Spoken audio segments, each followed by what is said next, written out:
If you want to add tension in your videos,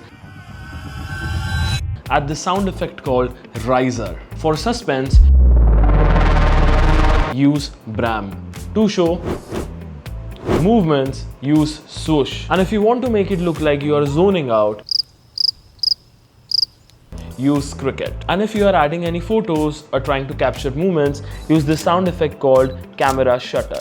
Sound is 50% of your videos, so don't ignore these. And if you want these sound effects right in your DM, just comment SFX.